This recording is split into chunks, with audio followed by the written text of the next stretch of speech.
What it do, YouTube? I'm Q with Insight to Insight here, where we turn everything and anything that's could be in spite of something or is in spite of something into insight. So today, I got kind of a personal topic today. Just want to let you guys in on a little bit of my history and a little bit of what has shaped me to be the human being I am today. And a lot of it has to do with marijuana and the fact that I've been smoking weed ever since I was 9 years old. Yeah, 9 years old. Actually, some of my earliest childhood memories, like, period, is sneaking in my sister's room and seeing her bowl. She would have a weed bowl there loaded and like 2 hits out of it. So yeah, she used to watch me when I was younger. And so, well, for one, a little back context here, I guess. My dad has always smoked weed my whole life. My sisters smoked weed my whole life. My brother used to smoke weed when I was young. And well, actually, my brother he doesn't smoke flower, but my brother does vape, THCA. So I guess you could say my brother still smokes weed as well, as do I. But so the journey with smoking weed is, I don't know, sometimes I like to, I don't know, I know this isn't a good thing, but sometimes I ponder and not necessarily dwell, but I just kind of reminisce and kind of think what my life could have been like if I never would have started smoking weed at 9 years old, because that's very, very young. If you think about it, my brain was not even close to developed yet, and I basically, I don't know, and my mom still says this, that I have my maturity level is that of like a 9 or 10 year old, which I can totally see. I totally can see that, and I know that is I don't know why I'm like that, but it's like, honestly, like my brain did stop fucking aging or did stop maturing when I started smoking weed, which is crazy. Like, I can still learn and everything. Like, I learned everything fine. It's just the fact that my mental maturity level is really, really young, really low, and that has its good sides and but I think it's got more negatives than positives on that one, because I'm literally not emotionally, mentally mature as I should be for my age. I'm 31 now, and so that means I've been smoking weed for more than like 3/4 more than 2/4 of my life. I've had like a quarter where I haven't been smoking weed, not 2/3 of my life. So I've had like a third of my life where I didn't smoke weed, and that was my first third of my life, which is crazy to me. It's just a long time. And one of the reasons why I feel like I've started so long and did it and stayed doing it so long is the fact that I was just brought up to believe that it's just a plant, that it's not really a drug, right? Even though it does alter your mind a lot. Damn, I can't talk today. I don't know what's up with that, but even though it is like a mind-altering substance, growing up and still a little bit, I feel, well, except for the weed nowadays is like way too strong. I don't think the weed nowadays is like how weed should be. I don't think weed should be like it is nowadays at all. Nowadays it's like not even a weed. Well, I'm gonna get into that. So yeah, stay tuned, because I break down like something really, really important about this whole concept of weed and everything like this, until I'm saving that for like the last parts of this video. So stick all the way through if you really want to get the gem of the gems, is kind of near the end. But anyways, so yeah, I started smoking weed at about 9 years old. My sister would watch me during the day. My parents would be at work. Oh, and me and my friend found my dad's stash of weed right before we were going camping one year when we were young, little as fuck. This was after when I was 9, but had to be like 11 or 12, 10. And yeah, I found my dad's stash, and it was a good amount. Basically, it was a good amount, enough to where I could steal and he would not notice a thing was gone. So yeah, I pretty much had free weed growing up whenever I wanted it. Weed was not even a problem or hard to find at all for me, which at the time I was like, yeah. And still I look back and I'm like, damn, I was pretty lucky. But just what it did to me mentally is kind of disappointing a little bit, I guess you could say, because I always wonder like what I really could be doing if I never had done that shit. And I bet you I would be like something super like big right now. And I honestly kind of know that in my gut. Like I just know I could be somewhere totally different right now. And that's unfortunate, but hey, like we can't cry over the spilt milk type shit. Like it's all good. Everything happens for a reason. Who knows? Maybe if I didn't start smoking weed, I would have been like a nutcase. I would have been crazy and done some crazy shit, you know? Like, so maybe weed calmed me down in that sense and made me not a nutcase. But either way you look at it, I feel like weed is in a part of my DNA now. Like that's how embedded marijuana is in me, that it's just part of my DNA now. I think that it's just what my body knows as natural. Like people say, like sobriety, the concept of sobriety is weird to me because like when I'm quote unquote sober, I feel fucking, I don't know how to describe it, but I do not feel sober. I feel like I'm fucking not withdrawing, but I feel like I'm missing something. Like something is not right. But as opposed to when I smoke weed, I feel sober and I just feel like normal. Like this is what life's supposed to feel like. That's how I feel. And if you don't want to get into that, it's kind of like a trap. But it's kind of like a maintenance thing. Like if you don't keep smoking weed, you're gonna feel weird. Like you're gonna feel like you're missing something. Like almost like you're naked. You know, it's super weird. But that's exactly how I feel like when I wake up in the morning. I feel like I'm missing something. And you know, I could look at that as a bad thing, because it is a bad thing, and you're supposed to, before you die, you're supposed to take care of all your addictions or habits, good or bad, because you don't want to have any physical ties to this physical world, or else your soul will just have to come back, or else your soul will be lingering to come back and to finish what it started, aka take care of the addictions and stuff like that. So that's really what we're put here to do, is learn how to detach ourselves from all this physical nonsense in this 3D realm and really just connect with our higher selves, which don't need anything physically. They don't need anything in this three-dimensional world. All they need is love and spirit, and that's, you know, love and spirit and everything else that comes with that. But if you have addictions, if you eat a lot of sugar, if you do a lot of anything, you know, everything is addictive. And if I could go back in time, I would definitely not have tried smoking weed at such a young age. I think that really set me up to kind of be okay with all drugs and try to figure out which one would fit me best. And like I was not scared to try drugs at all whatsoever. Like there wasn't even a doubt in my mind. Like after I started smoking weed, I was like, okay, bet. Like this is what life is about. This is what I'm supposed to do, because that's how fucking profound and amazing that it felt. It literally brought purpose into my life. It literally made me, like, I could see, like, when I first started smoking weed, it was like I almost saw in color, like almost damn near like I was living colorblind.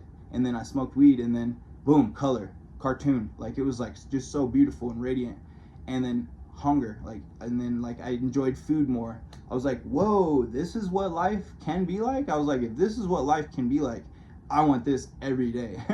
And so that's what I did, was smoked weed every day. I smoke weed about every day still. I definitely do. And I'm not proud of that at all. I'm actually trying to cut back on that and get more in touch with my clear head and sober mind. But here's the thing, like, when I'm not, like I already mentioned this a little bit, but when I'm not sober, I feel like my head isn't clear. Like I don't feel like I feel foggy when I'm not high, and that's unfortunate. And my mom is like, yeah, you're fucked. Basically, my mom like wrote me off as mentally disabled years ago. You know, my mom has always thought that the fact that I use drugs or so many drugs is like that I'm literally like insane in all the worst ways possible. And she wrote me off as that years ago. So it's just like, and I don't use that as an excuse or anything at all, but it's just like, if that's what she thinks, then I'm not going to, you know, argue with her about that. I mean, I guess I am crazy. I don't know. I guess I am. But anyways, so yeah, what was I gonna get into? I was gonna get into, oh yeah, so okay, so smoking weed, but mind you, when I started smoking weed, it was swag. It was definitely bricked weed, like Mexican dirt weed. And then come around ninth grade, there was like KB kind bud around, and it was like mids and perps was around. It wasn't like this bubonic fucking birthday cake, wedding cake shit that they have at dispensaries that's 30% THC. It wasn't none of that shit yet. When I was in ninth grade, which was 2008, so I was born in 94. Yeah, so about 2008. Yeah, I was about 13 when well, actually, it was my first day of freshman year. So I broke my arm first day of freshman year. I remember I had even bought in a 20 sack of swag, which was a whole zip. You can get an ounce for $20 of some brick weed back in the day. And that's what I had got from my buddy first day of high school. And I didn't even know where the office was, right? So I'm skating outside the high school doing stupid shit, trying to look cool. First day of school, backpack full of books type shit. So I tried a trick, slipped out, fucking landed on my wrist. That shit crunched. That shit was going up, down, up, and my wrist was hanging down. Doctor said the only thing holding my hand on was skin, right? I didn't even know I had broke it at first. I got up and I just look and see everyone's just got their hands covering their mouth like, holy shit, dude, look at your arm. And my arm looked like a fucking slinky, I swear. And so I was in super shock. It doesn't even hurt that bad to break your arm, really. All it feels like is someone picture someone squeezing your arm really hard. Squeezing your arm. Just that's literally what it feels like. And you know how there's two bones in your arm right here? I had broke both of them twice. Clean. Broke both the bones twice, clean. So you can see there's a scar from here to here. And there's a scar from right here. I don't know if you can see that, from right there to there, right? Good size scar. So there's a bunch of plates and screws in my arm, right? Bunch of them. I broke both bones twice, so they had to put a grip of plates and screws in there. But so yeah, they couldn't do surgery on that for 2 weeks. So yeah, they literally just wrapped it up and sent me home in a splint, right? And prescribed me hydromorphine. Well, why? And prescribed me hydromorphine, and I don't know why I can't talk right now, but if you look hydromorphine up on Google, first thing it says is should not be prescribed if the patient doesn't have a tolerance to opiates already, right? I was 14 at the time. I was 14 years old. I did not have I'd never tried an opiate in my life, right? Naturally. But I was in a lot of pain, so I don't blame the doctor for prescribing me that, but then I kind of do again. Then again, I kind of do. Because I don't think I needed that intense of a painkiller. I didn't need the strongest one known to mankind. And that's exactly what I got. So, long and behold, I'm at home for the next 2 weeks. I could actually move my fingers after 3 days. Excuse me. So after 3 days, I could move my fingers, so I started playing video games, and I was just taking those morphines as directed at first. And then it got to a point where I was just crushing them up and snorting them, getting high, smoking swag, having a grand ass time. I was having such a great time. My first 2 weeks of high school was probably my best 2 weeks of high school. I was high as shit. And it was cool. I literally remember that shit too. It was like, this is I was like, I can get used to this. I can get used to this. Anyways, I get back to high school. Well, actually, I do the surgery. Here's a kind of a big part of my story too. I do the surgery, right? So I finish the surgery, wake up, doctor or the dude says, you won't feel anything in your arm for 24 hours, right? So they sent me home. And mind you, I had never cried up until this point. I didn't even cry when I broke it. I didn't even cry at all, right? I was sweating balls. I was sweating profusely, and the assistant principal was in there trying to make me laugh in the office at school, trying to make me laugh. But I was like, dude, shut the fuck up. I am not about to laugh right now. I was just sweating bullets, dripping balls, sweating, white as a ghost, in shock. Anyway, so yeah, I didn't cry then, but right when I got home, the doctor said I wouldn't feel anything in my arm for 24 hours. I got home, bro. Words cannot describe. I can't even begin to describe the excruciating pain that I felt in my arm when I got home. It literally felt like they were drilling through my bones real time. It felt like they were drilling through my bones at that moment. And at that moment, that's what I felt. I felt them drilling through my bones. Even though the surgery was done, all the pins were in and everything, the blocker they gave me must have worn off because I felt every fucking bit of that. And I was literally screaming bloody murder. I've never felt pain like that in my life, and I wouldn't wish that pain upon my biggest enemy, like, period. I wouldn't wish that pain upon, yeah, I probably would wish it upon Hitler and people like them, but, I mean, I wouldn't wish this pain upon anyone, really, other than, like, Hitler and Saddam Hussein and bad people like that, obviously, but, I would not wish, this pain is something that I feel like I shouldn't have had to. I don't know why I had to feel that pain, but I do believe everything happens for a reason. So yeah, I did have to feel that pain, but I don't know why. Like, I don't know why. That did nothing for me. That scared the shit out of me.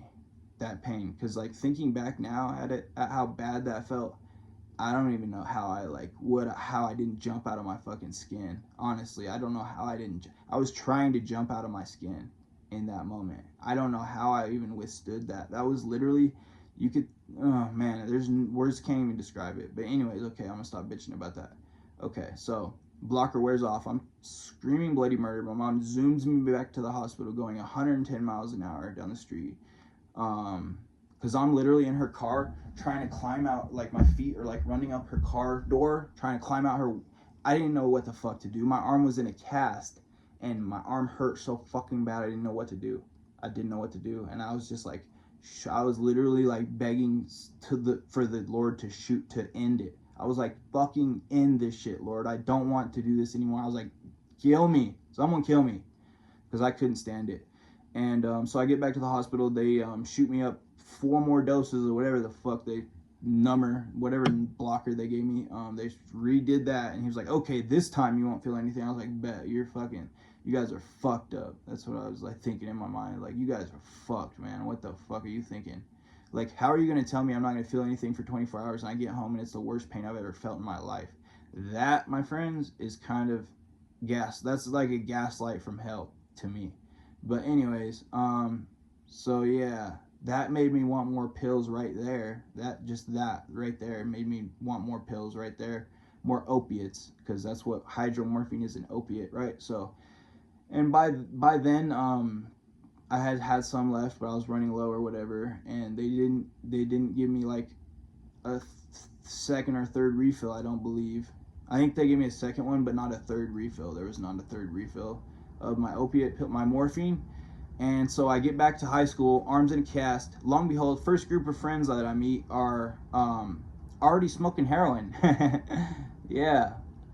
So what a coincidence, right? My name's Quinn, actually. Yeah. So coincidence. You can call me coincidence, Benji Quinn, Q, whatever. You know, whatever your fancy is. Just don't call me broke. Just kidding. I am broke as fuck right now, though. So you can call me that right now. But hey, that's what we're working to fix right now. But anyways, so yeah, my first group of friends, bro, I meet, they're already smoking heroin. R.I.P. Cole, that was the same year that I lost my first friend to shooting up heroin.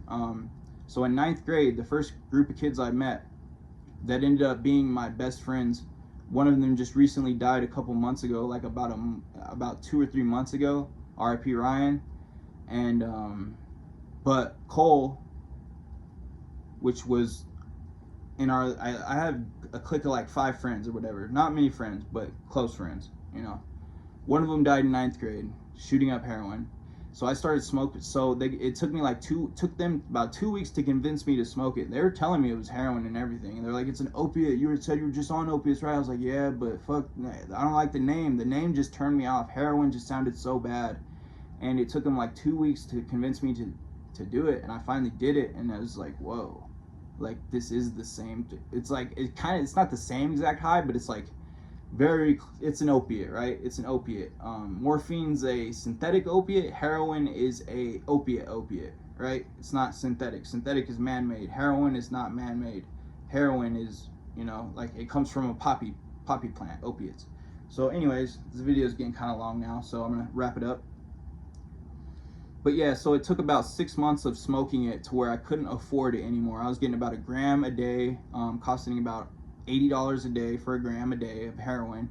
Smoking it up. My tolerance built up so high, I started shooting shit like Rambo. Literally shooting shit like Rambo. Nah, I'm just kidding. But it did get to that point. So I started shooting, and then I needed just a little tiny microscopic amount, 0.01 of a point, 0.02, like 3 or 4 cents, and I'd be gone, high as fuck, just good.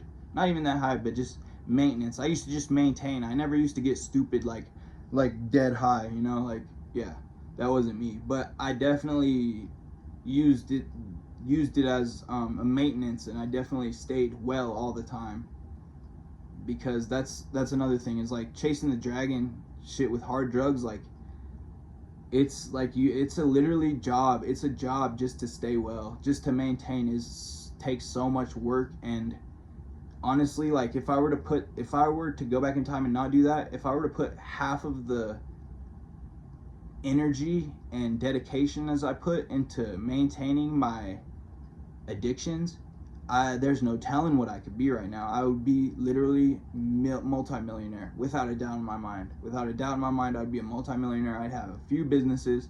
Like, that's how much effort and energy and discipline and determination as I took into being an addict, just to chase a dragon that I could never catch. You never catch the dragon.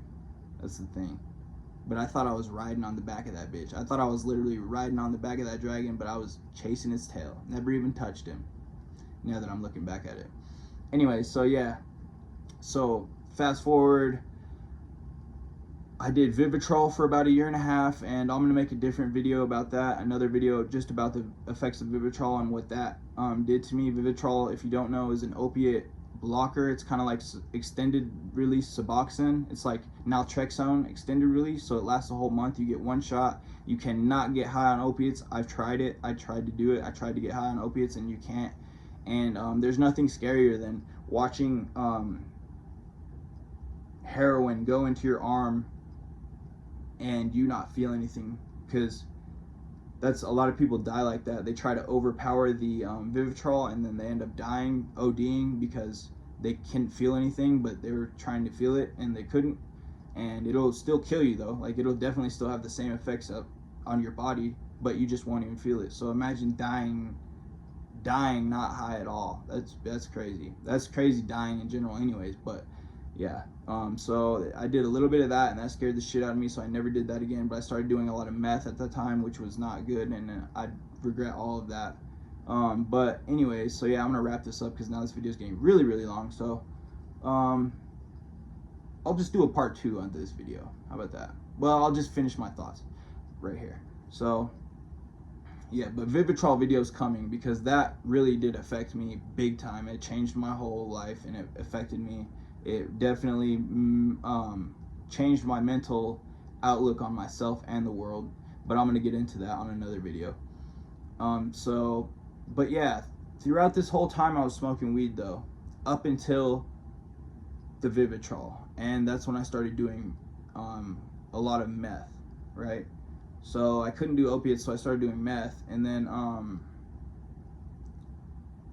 yeah, I'll save most of that for the Vivitrol video. But basically, I stopped smoking weed when I started doing the Vivitrol because the meth and the weed just made me super paranoid in it. I couldn't do it. I could not smoke weed, right? And that I was on Vivitrol for about 1.5 years, but I continued to do meth after that, and then I started doing opiates again. Actually, it was fentanyl after that, but I still couldn't smoke weed. Every time I smoked weed, I would start thinking about how fucked up my life was, and about how I knew my life was a train wreck. And weed literally is, I feel like it's such a healing drug. It literally makes you think about what's really going on. It doesn't sugarcoat anything. It'll let you really know, like, you know you're fucking up at the, like, deep down you know you're fucking up, and weed will tell you that. And that's why I feel like this video is not derogatory at weed at all, because weed is definitely a great drug, and it really is such an honest drug, and it helps you look at yourself for what yourself really is. Like, I feel like opiates and amphetamines and benzos and all that, they help you lie to yourself. They will literally convince you that everything is fine and just it's okay. Problems go away right when you do them. The problems go away. Weed will make you have to look at your problems dead in the eyes and face them. And that's such a scary thing to do when you're balls deep in your addiction, and you know that you're deep down, just subconsciously, you know you fucked up, and you know you're keep consistently fucking up, and your life is just getting worse and worse. Marijuana will literally make you have to look at that, and you'll have to, and it's a horrible feeling. That's why I stopped smoking weed, is because, like, I would get so guilty every time I smoked weed. I would just feel like a shit bag, right? And so yeah. But then I got off the meth and fentanyl and all that stuff, and I still got paranoid as hell when I smoked weed, right? But then, like, I was like, okay, this isn't right. Like, why did I used to love weed so much growing up, and now I can't even take one hit without thinking everyone's out to get me, and thinking like that I'm so fucked up, this and that. It would just put me in my head way too much, way too bad, and I would just think crazy, stupid thoughts that I shouldn't even be thinking about. But anyways, so I had to just power through that. If you can relate to me in some way, the way that you get back into making weed not get you so paranoid and worried is to just power through it. You literally got to take a few days of going through that, and you got to sit with your thoughts, and you got to really embody your thoughts, and let it be known that yes, you realize that what your life is, and you realize that you are not the perfect person. But if you power through that and continue smoking weed, you will get to where you were before, where weed brings you joy, and weed makes everything, I'm not gonna say makes everything better again, but yeah, it kind of like like weed either makes you super paranoid or super chill. And if it makes you super paranoid, all you have to do is, for one, you got to stop doing whatever is making you paranoid to begin with, which is probably like meth or some kind of stimulant, and you got to just stop doing that and power through and just keep smoking more weed, because the more you do that, the less paranoid you get. That's what is my experience anyways. And so now I'm back to smoking weed basically every day, and now it doesn't make me paranoid, and now I just don't get super retarded high off one hit, and it's cool now. And I'm grateful for weed, because it helped me look at what I was really doing, and helped me realize that I needed to change back to where the good old days before the hard drugs, basically. So yeah, let's keep this video under 30 minutes. Inspite the Insight here, Q, back with another. Hope you enjoyed this. I'm gonna make more videos to this series, because this is a very extensive topic that I can really dive deep into, because I know all about this stuff. Yeah, so hope you like that. There's gonna be more. Have a good day. Hey, subscribe though. Subscribe if you made it this far. Consider subscribing. I love you. Thank you.